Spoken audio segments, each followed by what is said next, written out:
ফলহারিণী অমাবস্যাতে মনের অভীষ্ট লক্ষ্য পূরণের উদ্দেশ্যে যদি মা কালীর পূজা করে থাকেন এবং তার উদ্দেশ্যে ফল নিবেদন করে থাকেন, তাহলে পরবর্তী 1 বছর পর্যন্ত সেই ফল গ্রহণ করতে নেই। বন্ধুরা, আজ 22শে জ্যৈষ্ঠ বুধবার রাত্রি 7:15 থেকে শুরু হচ্ছে ফলহারিণী অমাবস্যা তিথি, যা থাকবে আগামীকাল বৃহস্পতিবার বিকেল 5:53 পর্যন্ত। যদি এই ফলহারিণী অমাবস্যাতে মায়ের পূজা দিতে চান, তার উদ্দেশ্যে ফল নিবেদন করতে চান, তাহলে এই অমাবস্যা তিথির সময়কালেই তা সম্পন্ন করা প্রয়োজন। এবং এই কাজটি আজ বুধবার যেমন রাত্রি 7:15 পর সম্পন্ন করতে পারেন, ঠিক পাশাপাশি কাল বৃহস্পতিবার সমগ্র দিন জুড়েই এই কাজটি আপনি সম্পন্ন করতে পারবেন। অর্থাৎ মায়ের উদ্দেশ্যে পূজা এবং ফল নিবেদন করতে পারবেন। যদি আপনি আজ বুধবার এই পূজা এবং ফল নিবেদন করতে চান, তাহলে আজকে উপবাস সম্পন্ন করবেন। আর যদি আপনি আগামীকাল বৃহস্পতিবার এই নিবেদন করতে চান, তাহলে বৃহস্পতিবার উপবাস সম্পন্ন করবেন। নির্জলা উপবাস রেখে যেমন আপনি এই পূজা প্রক্রিয়া সম্পন্ন করতে পারবেন, পাশাপাশি যদি নির্জলা উপবাস করতে সমর্থ না হন, সেক্ষেত্রে আপনি ডাবের জল, সাগুদানা এবং দুগ্ধজাতীয় খাবার গ্রহণ করেও এই পূজা নিবেদন করতে পারেন। তবে মনে রাখবেন, যে ফল আপনি মা কালীর উদ্দেশ্যে নিবেদন করছেন, সেই ফলটি গ্রহণ করবেন না। ফলহারিণী অমাবস্যাতে মা কালীর উদ্দেশ্যে ফল নিবেদনের একটি নির্দিষ্ট পদ্ধতি রয়েছে, আর সেই পদ্ধতি মেনেই এই ফল নিবেদন করতে হয়।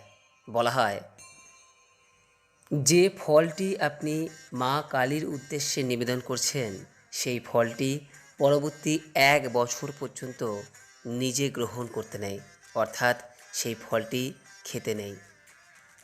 আজ এই ভিডিওর মাধ্যমে আপনাদের সামনে আলোচনা করব যে এই ফলহারিণী অমাবস্যাতে মা কালীর উদ্দেশ্যে কিভাবে ফল নিবেদন করবেন, আর কখনই বা সেই ফল পরবর্তী সময়ে গ্রহণ করতে পারবেন, এবং সর্বোপরি এই ফলহারিণী অমাবস্যাতে কোন কাজ আমাদের একেবারেই করতে নেই।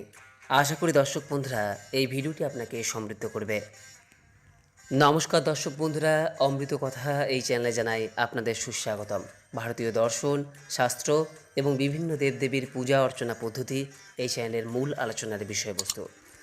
বন্ধুরা, বছরের 12টি অমাবস্যার মধ্যে একটি অত্যন্ত গুরুত্বপূর্ণ অমাবস্যা হিসেবে বিবেচনা করা হয় এই ফলহারিণী অমাবস্যা। এই দিন মা কালীর কাছে মনে প্রাণে নিষ্ঠার সঙ্গে যদি কোনো কিছু চাওয়া হয়ে থাকে, তাহলে মা কখনোই ভক্তকে খালি হাতে ফেরান না। যেহেতু এই দিনটিতে মা কালী মনের ইচ্ছানুরূপ ফল প্রদান করে থাকেন, সেই কারণে এই অমাবস্যার দিনটিকে বলা হয় ফলহারিণী অমাবস্যা। এই দিনটিতে মা যেমন ভক্তের ভালো কর্মের ফল প্রদান করে থাকেন, ঠিক তেমনি ভক্তের নিষ্ঠা এবং ভক্তিতে প্রসন্ন হয়ে ভক্তের সমস্ত খারাপ কর্মের ফল হরণ করে থাকেন। অর্থাৎ ব্যক্তির জীবনে যদি খারাপ কিছু হয়ে থাকে বা আসন্ন কোনো কুপ্রভাব যদি থাকে, তাহলে সেই সমস্ত কিছু দূরীভূত করেন স্বয়ং মা কালী। আপনি যদি আপনার কোনো ইচ্ছা পূরণ করতে চান বা কোনো একটি অভীষ্ট ফল অর্জন করতে চান, তাহলে সেক্ষেত্রে একটি গোটা ফল মায়ের উদ্দেশ্যে অর্পণ করবেন। যদি আপনার 3টি ইচ্ছা থাকে, তাহলে 3টি ভিন্ন ভিন্ন গোটা ফল মায়ের উদ্দেশ্যে অর্পণ করবেন। তবে এখানে একটি বিষয় অবশ্যই মনে রাখবেন, যে ফলটি আপনি ইচ্ছা পূরণের উদ্দেশ্যে মায়ের কাছে নিবেদন করছেন, সেই ফলটি কিন্তু আজ থেকে পরবর্তী 1 বছর পর্যন্ত আপনি কিন্তু সেবন করতে পারবেন না। অর্থাৎ ফলটি কিন্তু সম্পূর্ণরূপে আপনি মায়ের কাছে আপনার ইচ্ছা প্রাপ্তির ফল রূপে মানত করছেন। তাই সেই ফলটি খাওয়ার ইচ্ছা পরবর্তী 1 বছর আপনাকে কিন্তু ত্যাগ করতে হবে। এই ত্যাগ যদি আপনি করতে পারেন তাহলে নিশ্চিতরূপেই আপনি আপনার অভীষ্ট লক্ষ্যটি পূরণ করতে সক্ষম হবেন। আর বন্ধুরা, এই বিষয়টিও মাথায় রাখবেন যে একই সময়ে সর্বাধিক 3টির বেশি ইচ্ছা মনের মধ্যে পোষণ করবেন না। কারণ অধিক ইচ্ছা মনের মধ্যে যদি একই সময়ে কাজ করে তাহলে কোনো ইচ্ছাই শেষ পর্যন্ত পূরণ হয় না।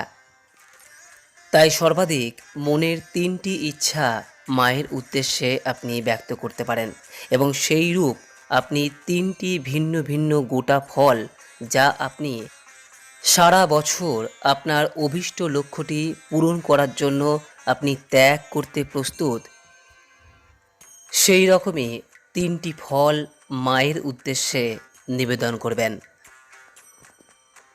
পুজো শেষ হয়ে যাওয়ার পর সেই ফলটি কিন্তু ফেলে দেবেন না। সেই ফলটি নিজে আহার না করে সকলের উদ্দেশ্যে বিতরণ করুন। এই বিষয়টি এই জন্যই গুরুত্বপূর্ণ, কারণ মানুষ কখনোই তার অভীষ্ট লক্ষ্যটি একা পূরণ করতে পারেন না। সকলের সহযোগিতা এবং আশীর্বাদেই ব্যক্তির মনের ইচ্ছা পূরণ হয়। এইবার আসবো দর্শক বন্ধুরা, এই ফল আপনি আবার কবে গ্রহণ করতে পারবেন। এর পরের বছর যে ফলহারিণী অমাবস্যা পড়বে, অর্থাৎ 1432 বঙ্গাব্দ 2025 সালে যে ফলহারিণী অমাবস্যা পড়বে, সেই অমাবস্যার তিথি সম্পন্ন হওয়ার পরই আপনি যে ফলটি এই বছর মায়ের কাছে অভীষ্ট লক্ষ্য পূরণের উদ্দেশ্যে নিবেদন করেছেন সেই ফলটি গ্রহণ করতে পারবেন। তবে উক্ত ফলটি যদি আপনি পরের বছর আবারও মায়ের কাছে নিবেদন করতে চান তাহলে সেই ফলটি আপনি আবারও 1 বছর গ্রহণ করতে পারবেন না। আশা করি বিষয়টি আপনাদের কাছে পরিষ্কার হয়েছে। এরপরও যদি এই সংক্রান্ত কোনো প্রশ্ন থাকে তাহলে নিচের কমেন্ট বক্সে অবশ্যই জানাবেন। আর হ্যাঁ, মায়ের উদ্দেশ্যে এই ফল নিবেদন আপনি যেমন বাড়িতে বসেই সম্পন্ন করতে পারেন, অর্থাৎ যদি বাড়িতে আপনার মায়ের কোনো মূর্তি থাকে, ছবি থাকে, তার সামনে এই কাজটি যেমন করতে পারেন, ঠিক তেমনই এই ফল আপনি যে কোনো কালী মন্দিরে নিবেদন করতে পারেন। মায়ের কাছে অভীষ্ট লক্ষ্য পূরণের উদ্দেশ্যে এই যে ফল ত্যাগ, সেই ফল ত্যাগই কিন্তু আপনার মনের অভীষ্ট লক্ষ্য পূরণে সহায়তা করবে, কারণ যথার্থ ত্যাগের মাধ্যমেই সব কিছু পাওয়া যায়। এইবার আসবো দর্শক বন্ধুরা, যদি কোনো কারণে আপনি এই দিন মায়ের উদ্দেশ্যে পূজা করতে সক্ষম না হন, সেক্ষেত্রে কি করবেন। যদি আপনার মনের মধ্যে প্রবল ইচ্ছা থাকে যে আপনি মায়ের উদ্দেশ্যে পূজা করবেন, কিন্তু কোনো কারণে হয়তো করতে পারছেন না, তাহলে সেক্ষেত্রে এই দিন শুধুমাত্র মায়ের মন্দিরে বা মায়ের যে কোনো প্রতিমা মূর্তির সামনে আপনি একটি প্রদীপ বা মোমবাতি জ্বালিয়ে মায়ের উদ্দেশ্যে একটি লাল ফুল নিবেদন করে মায়ের কাছে এর জন্য ক্ষমা চেয়ে নেবেন। আর মনে মনে মায়ের কাছে প্রার্থনা করবেন সামনের বছর মা যেন এই সুযোগ থেকে আপনাকে বঞ্চিত না করে। আর যারা মা কালীর উদ্দেশ্যে পুজো দিতে চাইছেন, তারা কিভাবে পুজো দেবেন তা পূর্বের ভিডিওতেই আপনাদের সামনে বিস্তারিত আলোচনা করা হয়েছে। তবে এই ফলহারিণী অমাবস্যার দিন মা কালীর উদ্দেশ্যে পুজো দিন অথবা নাই দিন, এই বিষয়গুলি কিন্তু আমাদের সকলেরই মেনে চলা প্রয়োজন। প্রথমত বন্ধুরা, এই দিনে কারোর সঙ্গে কোনো প্রকার খারাপ কিছু করবেন না, তা সে কোনো ব্যক্তি হোক অথবা কোনো পশু পাখি। কারণ এই দিন যদি আপনি কারোর সঙ্গে কোনো কিছু খারাপ করেন বা ক্ষতি সাধনের মনোভাব পোষণ করেন, তাহলে এর ফল কিন্তু পরবর্তীতে নিশ্চিত রূপেই প্রাপ্ত হবে। দ্বিতীয়ত বন্ধুরা, এই দিন সন্ধ্যার পর কোনো শ্মশান, সমাধিক্ষেত্র বা কোনো নির্জন স্থান, যেমন ধরুন তিন মাথার মোড় অথবা চৌমাথার মোড় এই সকল স্থানে কখনোই একা যাবেন না।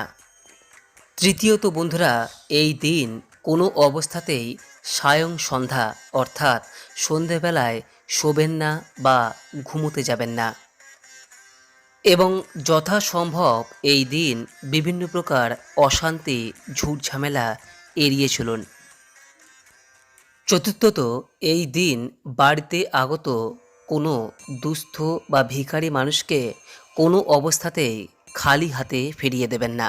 আপনার সাধ্য এবং সামর্থ্য অনুযায়ী অবশ্যই কিছু হলেও এই দিন দান করুন।